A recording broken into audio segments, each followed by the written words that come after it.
everybody, it's me, Angela Walters, and welcome to my weekly live chat. I'm excited to be here today chatting with you about my favorite thing, machine quilting. Funny story, Jessica, who is behind the camera as always, is here monitoring the chat, writing down your questions. So if you're watching live, be sure to put those in the comment section and I'll try to get to them at the end. But I was just telling her the week has flown by, and I hope that your week has been going well. And it's been a rough start of the year for many parts of the country, but I just hope that wherever you are, that you're doing great. We are like towards the end of our free motion challenge quilting along video series. If you have been watching the live chats every Thursday at 3 p.m. Central here on YouTube, you already know all about this. But we're in the midst of learning how to quilt swirls through a video series. So we've seen how to quilt them, how to use them in blocks, how to create variations, and this week is my favorite, the swirl chain. So in this live chat, I'm gonna kind of give you some additional tips and kind of recap this week's tutorial and of course answer your questions. But if I were being honest with you, I kind of planned this whole swirls challenge just for this. I love the swirl chain design. And in my tutorial that came out on Tuesday, I was like, oh, it's just the best design. It goes together fast. It is elegant. It looks much more difficult than it is. You can use it in a lot of different ways. And so super excited to show you some more tips or some examples of that. I also did put out a bonus video just today, and it had 5 tips for quilting the swirl chain because it's just not one of those designs that every quilter can grasp right away. But if you're struggling with it, keep after it because it truly is worth learning. It's just a great design. So let's get right into the goodies and we can recap what we're talking about. So if you haven't watched those previous videos, be sure to check those out. Those are on my YouTube channel. Like I said, they're all on there and they're all free. And we've been through 3 weeks, and then this was our 4th week, the swirl chain, just like I said. So here we can see the swirl chain design. Such a great design. It looks beautiful. I love it because it's like a party trick, because if I quilt that in a demo or if I'm somewhere and I just do it, people are like, oh, that looks so cool. And I just don't tell them that it's really easy. I just make them think that it's a lot harder than it is. And you can do the same. But in the video, I showed you how it goes together. Then we also learned that what you put around it is just as important as the design itself. I like to say that I don't think I'm a better quilter than anybody. I'm just really good at hiding my mistakes. So think of this as your kind of cheat code to highlighting or hiding your swirl chain design. But first, let's talk about just real quick how it goes together. The great thing about it is this design is so echo heavy. I create my shape, which is this kind of elongated swirl. And one thing I didn't really say too much in the video is it doesn't matter how long or wide the swirl is. On a sewing machine, I tend to make them a little shorter because I don't have quite as range of movement as opposed to a long arm. That doesn't matter. It's not the size of that initial swirl that will determine the density. It's the spacing between the lines. And you know, if you've watched any of my live chats, you know I say that all the time, but it's the spacing between those echo lines that will determine how dense it is. That means I can quilt my initial swirl 4 inches and make my echo lines 1/2 inch apart. Or I can, you know, quilt it, those echo lines 1/4 inch apart. Just depends on how dense I want that quilting. You know, how much I love the person I'm quilting it for, that kind of thing. But once I have that initial swirl, then I'm gonna echo, echo, echo. This is usually where people get kind of caught up, newer quilters or people that struggle with this design. When I'm echoing, I'm quilting just that same shape a set distance away. Now, you might be like, okay, Angela, I know that. I can't quilt the first shape. How am I supposed to quilt it again and again? You can use that first line kind of as a guide. Just imagine the foot of your machine running along that or tracing along that, and just focus on trying to keep your lines smooth. That's the most important thing. And I don't think I really kind of hammered that home in the tutorial. I'm not worried that those echo lines are perfectly spaced everywhere. Instead, I want them smooth. So if they get further and closer and move around, it's fine, because if it's smooth, it looks good. So focus on smooth, focus on, you know, looking ahead, and just keep going, because really the more you echo, the more we build up the design and the more room it takes up. And it's a lot easier to echo the same line than to think of the next step. But once you have decided that that swirl is the size you want it to be, it's time to add our next piece. Now, I call it the swirl chain because it's like links in a chain, and each swirl is kind of a link that builds off of it. So the next swirl or the next link in that chain is going to go out in front of the first one, facing the opposite direction. So you can kind of see that screenshot right here. It doesn't have to go, out way in front. Just, we want the swirl chain to progress, right? The whole idea is that it moves in a row, so we need to go out that way. And the alternating directions just helps them hook together better. It's not necessary, I guess. It's more of a personal decision, I suppose, but it really just helps them hook together nicely. So if my first one goes left, I want my next one to go right. And if I am quilting and I'm learning a design, I'm going to say that out loud. Okay, left and right. So kind of getting the hang of those two directions will really help you hook those together. But once I have that line, well, you know what it's time to do. It's time to echo, echo, echo. Again, just building up that shape. This is something that's going to be, in bigger areas of our quilts, bigger borders, background areas. I really want it to take up some space. You could definitely quilt it really tiny and only echo it once, but I mean, it just looks so much prettier when you echo over a couple times. So don't be afraid to really kind of use that echoing to build it up. And then I'm going to repeat. So I'm just swirl, echoing, swirl, echoing. Again, if you're struggling with the design, you might be like, oh, just swirl and echoing. But the good news is, once you get the hang of those two pieces, you have the design. So try not to get too frustrated. You're probably closer than you might think. And so this was the example that I quilted in the video. So again, creating that shape. Now, what I'm not worrying about is like, oh, is the swirl on the left the same exact size as the one on the right? Is it the same distance from each other? Don't even stress about that. Just focus more on keeping the spacing between the lines somewhat consistent, and it's going to look fine, because once you're done, or as you go, it's going to make that solid chain, and you're just going to see that whole beautiful thing. The individual swirls won't stand out as much. So you've got to keep going with the design. Now, in the video, of course, I'm using contrasting thread so that you can see what I'm doing. That's kind of the point, right? But if I'm going to use this on an actual quilt, I want the beautiful look of that swirl chain, but I don't need every little imperfection showing. So I'm going to pick a thread color that's similar to the background-ish, depending on what my preferences are, because I really just want it to blend in. But quilting the swirl chain is only part one. You have to remember that eventually we're going to come put more stuff around it. Like, I never quilt a quilt and just do one big swirl chain across the top and call it good, right? I'm going to add filler, I'm going to add echoing. So as you're quilting that swirl chain, if you're getting frustrated, just try to not judge what you're doing while you're doing it. Just know that you're going to eventually come and put some more filler around it. Now, what you put around your swirl chain is what's going to highlight or hide it, right? So this is good news. This means if I really love how it turns out and I want to show it off, I'm going to put a filler around it that has contrast. Now, I love the word contrast because it makes me sound artsy, but it just means different.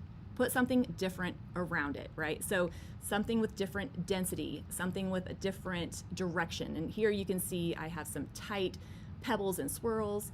I have some dense back and forth lines. That difference or that contrast is what really helps that swirl chain stand out. Now, this is if I want it to be a really, focal part of the quilt. Maybe I want it to frame this element and I'm trying to detract from some poor piecing down here, so I, show off that swirl chain. But if I don't want it to be so wow, or I'm more in the process of hiding it than highlighting it, all I need to do is put a filler around it that isn't different, that is similar in density, shape, direction, and that. So something like this.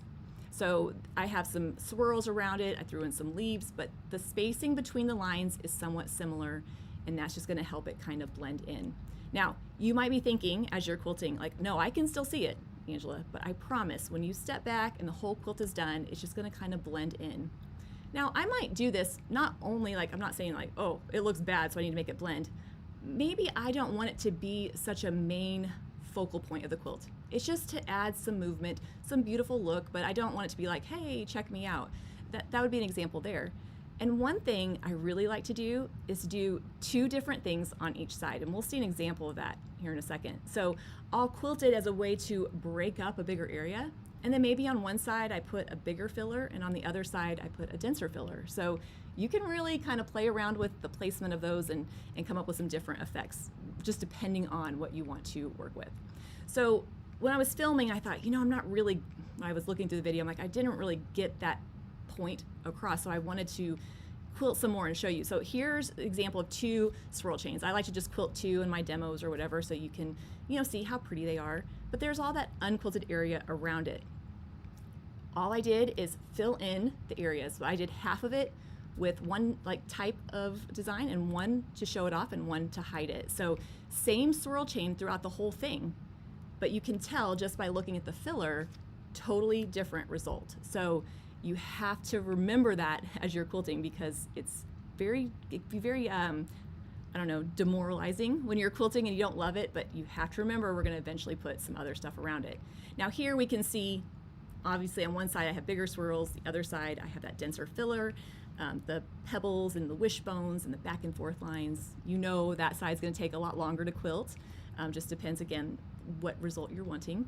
But here, if we just kind of crop out the rest and you just see the similar filler, you can tell, okay, it does blend in, it looks nice. And this is on solid fabric. I'm telling you, if it's on a quilt, you stand back, you're not going to see it anyway. So don't worry too much about it. And then crop out just the more different or more contrast filler. You can tell it stands out a lot more. This is important to know because sometimes you might quilt a motif and you think, oh, it looks really good. And then you fill in around it and you're like, well, now I can't see it.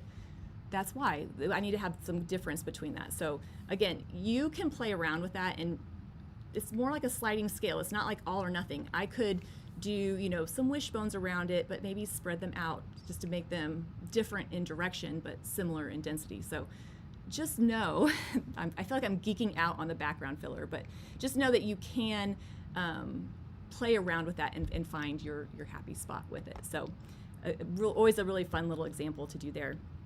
And here we can just see, you know, I've got some concentric swirls on one side and elongated swirls on the other. So just playing around with different fillers, having fun with it. Try not to overthink it.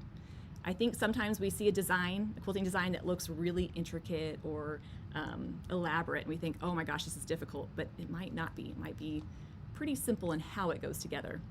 Now, like I said, I did put out the video today. It had 5 tips for the swirl chain. I was sitting there thinking like, oh, I didn't really get those points super good in the video. I just want to make sure that like these are the things that will help you. And I'm not going to go over all of them. You can check them out. But like as I've traveled and taught and, you know, went through these tutorials, these are the questions that come up a lot. But just, I'm going to hit a couple of them home just to reiterate. Number one, most common, is sometimes when we're newer to a design, we make it too flat. So here we can see I have my swirl chain. It's kind of flat. It's technically correct, right? The swirls are facing in different directions. They are in front of each other. The spacing between the lines are consistent. But the reason it doesn't have that, I'm just gonna say elegant look, or that swirl chain look, is because it's kind of flattened out. So really try to quilt that curvy swirl, almost like a hill and a curl. It doesn't have to be extreme, but it will just give the design a little bit of movement. I think it helps hide mistakes because your eyes just tend to follow the curve, and I just think it looks nicer. If this is what you do though, it's fine. Just add more echo lines. You can use echoing to add some curve to it. If this is what your design looks like and you just do it all the time, well then it's consistent. And sometimes I'll do something like this to make it look like wind, right? Because it kind of looks like blowing wind. So I don't know, you might just be ahead of the rest of us. But if you want it to look kind of more like the tutorial, which is not the right way, it's just the way I do it, try to make that line nice and curvy.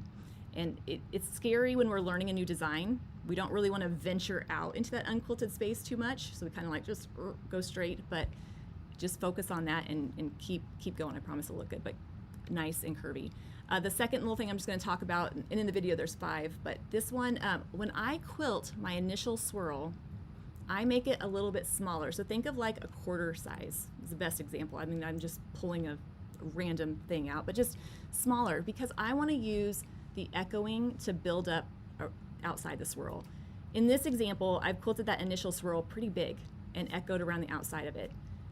I'm not showing this because it's technically wrong, because it's not. It'll look great. You do that all the time, it's gonna look beautiful. But you are gonna have an unquilted area inside your swirl that you're eventually gonna have to go back in and fill. But just remember that you will eventually go back and fill it in. It's going to be fine. So just know that if you want to keep it a little bit smaller, sometimes it's a little bit easier because quilting those bigger curves are difficult. I like to do the easy option, so I start kind of small and then use the echoing to build it up. Again, there's no like one way you have to do it. You just quilt that swirl, echo it, and move on. When you're done, it could look like a vine, it might look more like a scroll, it's all gonna be great. But if you're trying to make it look kind of like mine, that's gonna help you out there. So the initial swirl is kind of small, and then echoing on the outside. But again, doesn't matter, because eventually I'm gonna come in and fill it in. So don't get to this point and think, oh, I've done it incorrectly. Just know eventually you'll come back and fill it in. All right, there's more in that video. I didn't want to like redo the video for you, but things like thread buildup, and probably the most important thing would be to keep going. Most important, you can't just quilt a couple swirls and be like, this doesn't look good. You have to keep going, and I know that's the scary part. But when you're done, it's gonna blend in, the whole thing's gonna be quilted, it's gonna look great, and you'll have a finished quilt. And a finished quilt is always better than a perfect quilt top. Now, I do love the swirl chain. I use it in a lot of quilts, but I did pull out just a couple of quilted examples.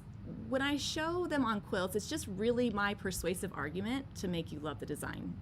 It's not me showing off, although it could look like that, but it's just like, hey, look at this cute design doing these cute things, and you should probably learn it because then you'll want to use it on your quilts as well. So where do you use the swirl chain design? Well, anywhere. It's amazing. I already kind of hinted at one of my favorite ways is to use it to break up bigger areas. So in this example, I have the cathedral quilt from the Midnight Quilter, and in all the background area, I just kind of quilted some swirl chains so that they kind of curved around and then filled in around them. I have a closer up picture here. Such a great way to break up bigger areas of your background and to create a shape. What's fun about it is even though in the video I'm doing it in a straight line, those are individual segments, so they can curve around or move in different areas. So once you get comfortable with the design, you can play around with that. And then this is just a close-up picture, kind of the same idea. I use that swirl chain to kind of break up that area, but on one side I did a bigger filler, and on the other side I did a denser filler. That's because there was something in the center I really wanted to show off, and it's a lot quicker. Right? I didn't do those dense back and forth lines on both sides because that would have taken twice as long. So again, you can play with the fillers and use them in different ways. Again, in bigger areas, bigger borders, background areas, you can do it as an all over design as well. And then fill in around it. So here we can see some wishbones. With the wishbone design, I kind of alluded to this already. It's a great filler because it just kind of gives you a little contrast, but not so much like the back and forth line, and it's a little bit quicker. So experiment with different fillers and find what you like with that. And then I found this quilt as a perfect example of in a border. So when you have a big old border for your quilt, and this is quilted much further apart, so less densely. I think those lines are about 1/2 inch, 3/4 inches apart. So you can really make this as big or as small as you want, depending on really your preferences or the area that you're filling in. One of the questions that came up in the type chat was, how far apart can you? Like, what's the furthest apart you can do with those lines? And I'm like, well, whatever you feel comfortable quilting, up to 1 inch, I would think. The bigger the lines spread out, the bigger those swirls get, but it's a great way to do a fast, nice all over design. So play around with that and see what you like. And then just another example of filling in some irregular areas. Since it doesn't have to go in a stick straight line, I can use it to fill in some irregular areas and sometimes doubling up on them just as a way to, fill it in. And then this one, I just kind of threw this in because it shows that you can quilt it in a bunch of different directions. I didn't show in the video tutorial like turning corners with it. I figured we had enough on our plate with just doing this swirl chain. But once you get comfortable with it, you can really take it in a lot of different directions and really jazz it up. So this is, okay, me showing off a little bit, but in this example, it looks, I think, really cool. I love how I did all the different colors and I played with some thread placement. But if you look at it, it's that same swirl chain, just with some extra stuff around it, extra leaves with some pebbles. I made the initial swirl closed off and traveled around it. So you can come up with a lot of variations or different ways to quilt it, making it easier or more ornate depending on your preferences. So it really is a great design to work with. Just like we saw in the previous challenges or previous videos, I have put together some training wheels, and I call them training wheels because you can quilt right along the lines of them. We saw this last week with the skinny swirl design, but I also have them for those swirl chains too. So you can check out, let me go back. You can check out the link in the description box and check that out. So you can see the swirl chain on both sides of there. Sometimes we just need a path to follow, and if we don't know how to draw it out, then how are we going to learn it? So it's a great way to do that, or get the free quilting diagrams, which I'll talk about here in a second, and trace them out. Now, if you're quilting along with me in the video series on the panel, you don't have to have the panel to participate. The videos are always free. But if you are doing that and you want to follow the set guidelines, you don't have to. In this week, we are quilting the top background portion of our quilt, and we can see that marked in the red. Quilt along the swirl chain that's in the fabric design, and then fill around it with the filler of your choice, depending on how happy you are with how it turned out. Now, here we can kind of see a little closer up. We know this if you've watched the previous videos. In the fabric panel, the quilt panel, I have incorporated those designs that you can quilt right along the top of. So there you can kind of see those two right there. One comment that came up in the type chat, or somebody was asking others, like, hey, what colors of thread did you use for this? I used the blue on top of the swirl chain, and then the pale mist, or that light green in the background. And then that texture of that background will help the quilting blend in. So go for it. I promise it's not too scary. Now, if you are quilting along on the panel, and I showed this real quick in the video, but I just want to reiterate this. If you want to quilt along the lines of it, great way to practice it. Of course, you don't have to. This is a choose your own quilting adventure. You can do whatever you want. But the starting point is the middle line of the swirl chain where it touches that kind of curl. So you can see right where my long arm is set is where I'm going to start. You can start on any line, but if you're wanting to get the hang of how it goes together, that's going to be your go spot. So if you want to quilt along it, totally up to you. And I know I say this every week, but sometimes we have brand new people join in, and so just be sure to check out the free quilting diagrams, or I have some expanded resource PDFs that you can purchase as well. So those diagrams will really help you learn how to trace the design. It's funny because I say it all the time, but not everybody listens, and that's okay. Drawing out the design is so helpful when learning how to do it. It helps you learn how the path of the design goes. It helps you learn how to fill in areas. It's just a perfect way to practice when you can't be at your sewing machine. I like to say, business meetings, church services, family gatherings. Okay, well, maybe not all that, but just practicing drawing. And every time I tell people that in person, they're like, oh, I'm not a good drawer. I'm like, that's not what we're doing here. We're not learning how to draw the design. We're not even learning how to quilt the design. We're just learning the path. We're learning that map so that we can then recreate it. So be sure to check out at least those free quilting diagrams, because they will really help you. I just want you to love this design as much as I do. So next week we're gonna be talking about the swirl scroll, which is the same kind of motif but without all the echoing. So if you're like, man, I don't like all these echo lines, Angela, just wait for it. Next week will be the week for us. But it looks like we have some questions from this week's tutorial. If you're not watching live or I don't get to your question, no worries. Leave it in the comments. I get on there from time to time to answer, and then other quilters are so generous with their help too.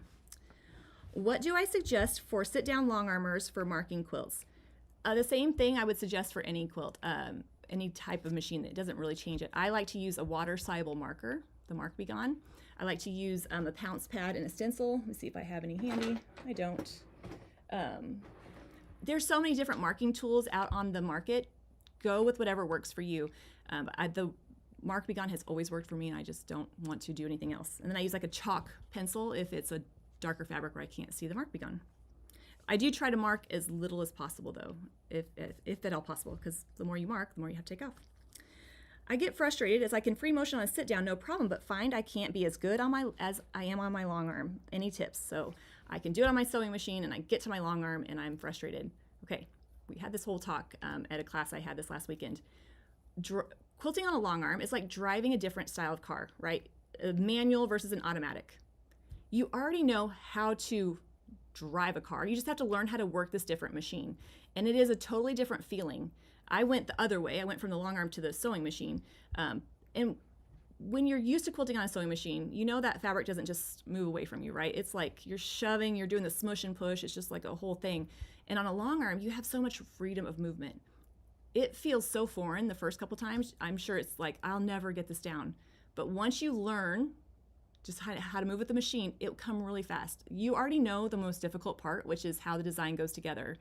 One thing I can't encourage you enough is sometimes people don't like how free the movement is, or it feels so uncomfortable, so they weight down their machine. They put like weights on it. So I would not suggest that.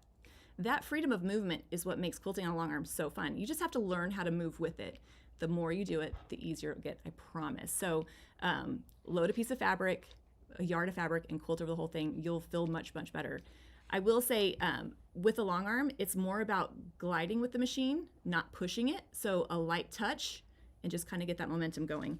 I promise. It can be frustrating, but it does not take very long. I would assume it would be quicker to learn how to transition that way than the other way. So hopefully that helps. How do you keep your stitches even on a sit-down machine? Magic. No, I'm just kidding. Wine. No, I'm just kidding.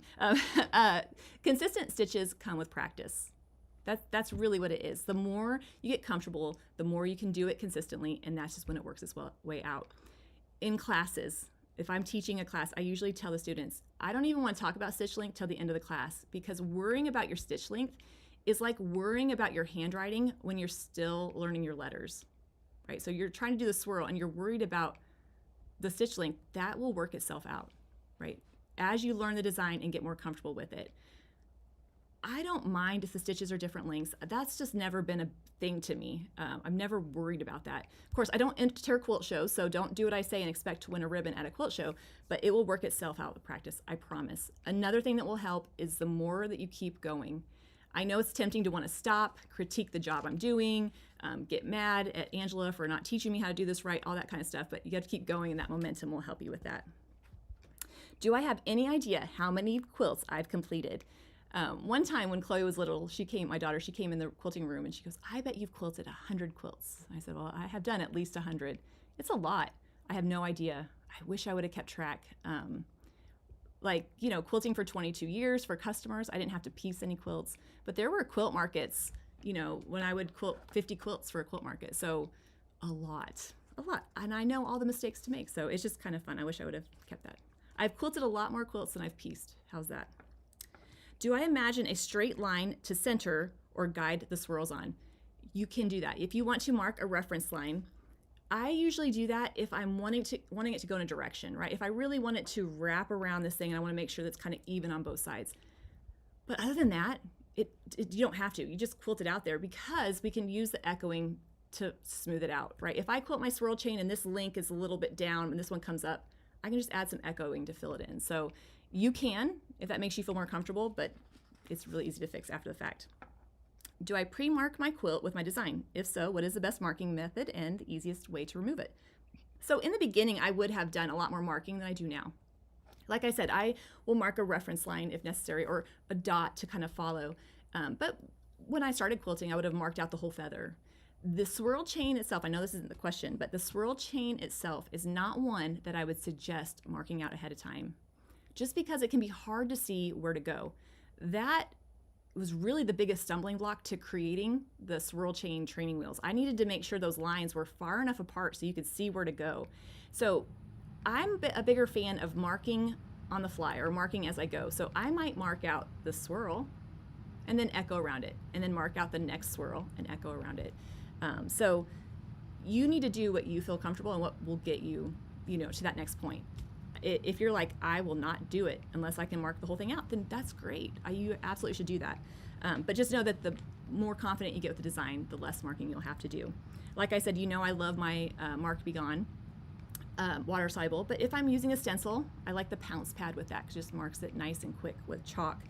And the easiest way to remove, I like to just kind of brush it off. I don't put any marks on super heavy, because I want it to just come right off, and sometimes with water. So hopefully that helps. Is this a good design to use in some of those hard to figure out areas of a quilt? Yes. If they're not too small, especially in the beginning, like you can't really fit a swirl chain in a small area. I would just do like an elongated swirl filler. But it can, wrap around things. If you have a quilt, like column quilts with weird, strips in between, it can look like wind. It can look like, elegant. It's a really good go to. Usually if I'm not sure what I want to quilt on a quilt, I'll pick some sort of swirl. That's that's my rule. If I have no idea what I'm going to do, I can't come with anything, I just do a swirl. That's kind of like my default, but it's really versatile once you can get the hang of it. So if you're listening to this and you're like, oh, I don't know if I believe you, trust me, it is a lot of fun and very quick. And even before I went live, we were kind of chatting and sharing comments, and somebody's like, it was as quick as you said it was. So once you get the hang of it, it goes really fast. Would I recommend doing the swirl chain from side to side, or is it easier to move the fabric up and down? Great question, and that's one thing I did not get in the tutorial. I've said it in other videos, but when you're quilting on a sewing machine, you have the ability to change the orientation of your quilt. That is just like ideal. I wish we could do that on a long arm. So I prefer quilting vertically because I like to push and pull the whole quilt and move, and I just like that. But one of the downsides is I can't always see where I'm going, right? If I'm kind of pulling towards me, I might not be able to see that previously quilted line. So I just kind of have to look behind it. Well, if you want to quilt side to side, you can definitely see the whole path, and that's really nice. But you can't go very far without having to stop and reposition your hands. So try both and see which way works for you. I mean, it's funny. In my experience teaching classes, it's like 50-50. Some people love going this way, some people love going vertically. I like to joke in classes, try them both, and whichever way makes you feel less like throwing up is the way you should go for it. So yeah, definitely get comfortable. Now, on a long arm, you don't have that choice, right? So I'm almost always quilting horizontally, the swirl chain. Although you can quilt it in chunks and you make it vertical. We won't get there right here, but so I always like working that way. So it really depends on the machine and what you're working with. So hopefully that helps. Well, these were some great questions. I love when your questions are coming through because it knows that we're like, the videos are helping, and you know, we're kind of making sure that they're as successful as, I want you to be successful as possible with these designs. All right, I'll be back on Tuesday with the last video. Can you believe that? Like, it's like we announce it, we get it all going. Like, it's just, it feels like a 6 months project. It's probably more like a 4 or 5 month project. And then it's over, you know, it's crazy. But next week we'll talk about that swirl scroll, which is fun to say really fast. There was a lot of times I got stumbled up on that. And then I'll be back for my live chat on Thursday at 3 p.m. Central. So thank you so much for joining me, for hanging out. I can't tell you, I don't take it for granted. I appreciate your attention and hanging out with me. And if you've liked the video or any of the content I put out there, I hope you'll give the video a thumbs up. That just helps YouTube know that it's good and helps other quilters find it as well. So, all right, everybody, have a great weekend, and I will see you on, we'll have the video on Tuesday, and we'll see you in the live chat on Thursday. Until then, happy quilting.